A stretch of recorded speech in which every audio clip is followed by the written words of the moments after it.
గొర్రె పిల్లలు కావాలి. దేవునికి స్తోత్రం చెప్పొచ్చా? ప్రియులారా, ఇదిగో ఈ రోజున వాక్యం వింటున్న నీలో, ఇదిగో ఈ శబ్దాంతరం ద్వారా వింటున్న మీలో ఎంతమంది నిర్దోషమైన గొర్రె పిల్లలు ఉన్నారు? హల్లెలూయా. అసలు ఈ రోజు నువ్వు ఎలా జీవిస్తున్నావంటే క్రైస్తవ్యానికి నిర్దోషత్వమునకు సంబంధమే లేనట్లుగా. ఏ దోషాలైనా చేయొచ్చు, ఏ కార్యాలైనా చేయొచ్చు, పేరుకు క్రైస్తవుడిగా ఉంటే సరిపోద్ది అనుకుంటున్నావు. ఎక్కడికి వెళతావు నీవు? తీర్పు గురించి భయం లేదా? దేవుని గురించి భయమే లేదా? ఏదో ఒక శాఖలో చేరి ఎవడో ఒక చోకొట్టేవాడి దగ్గరికి పోయి ఏం చేస్తున్నావు? భక్తి ఎలా జీవిస్తున్నావు? ఒక నిర్దోషమైన గొర్రెపిల్లను మాత్రమే యేసుక్రీస్తు అంగీకరిస్తాడు. నీవు నేను నిర్దోషమైన వాళ్ళం కాదు, కానీ ఆయన రక్తము మనల్ని ఏం చేస్తుందో తెలుసా? నిర్దోషమైన వాళ్ళగా మారుస్తుంది. ప్రభు అయిన యేసుక్రీస్తు రక్తము ప్రతి పాపమును కడుగును. ఆయన రక్తం ఏంటండి? వాక్యమే ఆయన రక్తమై ఉన్నది.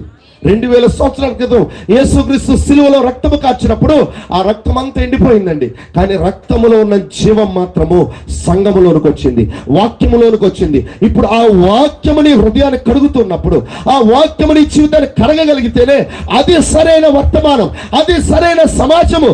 ఆ స్థలంలోని ఉండుట మేలు. నువ్వు నీటి ఓటున నాటబడిన, చెప్పండి, చెట్టు వలె ఉంటావు. నీ ఆకు వాడిపోదంటండి. ఫలమిచ్చు. ఫలాలు ఏంటండి?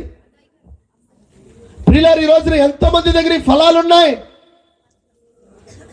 ఏదో భక్తి చేస్తున్నాం, ఏదో స్థలానికి వెళ్తున్నాం, ఎక్కడో చోట భక్తి చేస్తున్నాం, గట్టిగా మాట్లాడితే అక్కడి నుంచి ఇంకో చోటుకి వెళ్ళిపోతాం, అక్కడి నుంచి ఇంకో దగ్గరికి వెళ్ళిపోతాం, పాస్టర్నే మార్చేస్తాం. వాక్యం ఎందుకు వచ్చిందండి? దేవుడు తన రక్తాన్ని ఎందుకు కార్చాడు?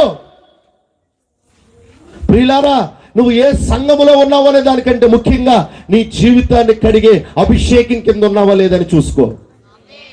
హల్లెలూయా. ఎందుకంటే దేవుడు ఎక్కడ పడితే అక్కడ తన సన్నిధిని ఉంచట్లేదు. ఆయన ఎక్కడ పడితే అక్కడ తన ప్రసన్నతను ఉంచట్లేదు. ఆయన ఇదిగో గొర్రె పిల్ల దగ్గరికి, పౌరము గొర్రె పిల్ల దగ్గరికి మాత్రమే వస్తుంది. నక్క దగ్గరికి వెళ్ళదు, అది ఎత్తు దగ్గరికి వెళ్ళదు. అది ఓ ప్రియులారా, మిగతా క్రూరమైన జంతువుల దగ్గరికి వెళ్ళదు. పౌరము గొర్రె పిల్ల యొద్దకే వస్తుంది. ఆ గొర్రె పిల్ల జగత్తుకు పునాది వేయబడక మునిపే ఎన్నిక చేయబడిన గొర్రె పిల్ల. ఆ గొర్రె పిల్ల ప్రభువైన యేసుక్రీస్తు అయి ఉన్నాడు. అందుకనే ప్రియులారా, బాప్తిస్మిచ్చి యోహాను అంటున్నాడు కదా, ఇదిగో లోక పాపమును మోసుకుని